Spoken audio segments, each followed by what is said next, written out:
Reading Parshat Terumah is like reading a furniture assembly manual in the original Swedish. It contains very technical instructions on how to construct God's sanctuary, and unless you took woodshop in elementary school, it can get confusing. The Parsha begins with the Jewish people encamped in the middle of the desert.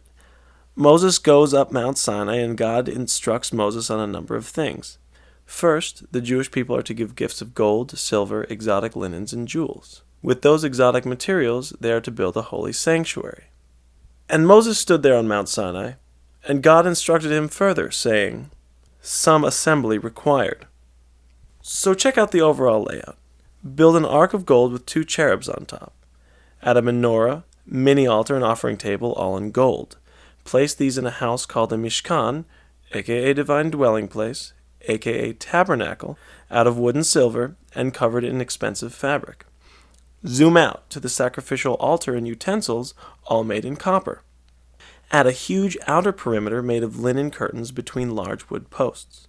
Now let's zoom in to the complicated part of this project, the Mishkan, aka dwelling place, aka tabernacle. Besides the pyramids, this is the most solid building the Jewish people have made in a while. And this building was going to have to be portable. And not portable like iPod portable, more like 10 guys on either side lifting each piece on rods through the desert portable. To make a wall, they line up large planks of acacia wood and connect them with larger-than-life versions of those little wood pegs you use when assembling a bedroom set from IKEA or Target. But oops, we have a problem, because even though you've aligned the planks, they'll still move around like a slinky in the event of a sandstorm, earthquake, or any other unforeseen act of God, which, as we've seen, the Israelites are getting used to. To solve this, they push long rods through the entire wall, preventing this slinky effect. Now we've got everything aligned, but the planks can still pull apart, so each plank has tenons on the top and bottom. Tenons are basically wooden fingers extending from the ends of each plank. To secure one plank to the next, they place huge solid silver rings over adjoining tenons, locking them together. This technique not only makes for a secure wall, but also for a beautiful silver foundation and crown. And God said to Moses, "Form follows function."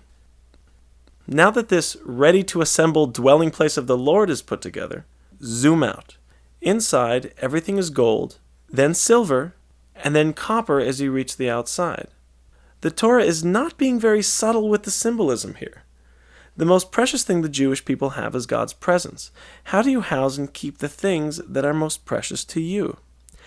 In 2 weeks, the Torah flashes back to the story of the golden calf, when the Israelites built an idol out of gold and precious jewelry. The Jewish people took many precious things with them out of Egypt, and the first thing they did with them was to build a false idol to worship. Does this mean that gold, jewels, and beautiful, luxurious things are evil? Not quite. In this parsha, the Jewish people take those exact same materials and build an ark, a menorah, a Mishkan. They use the very same materials to house and protect the deepest, most precious things we have. Just as the Israelites took many valuable things on their journey, during our lifetime, we also take with us many wonderful things, both physical and spiritual. It is up to us to decide how to treat what is most valuable. We have the choice to build either a golden calf or a Mishkan.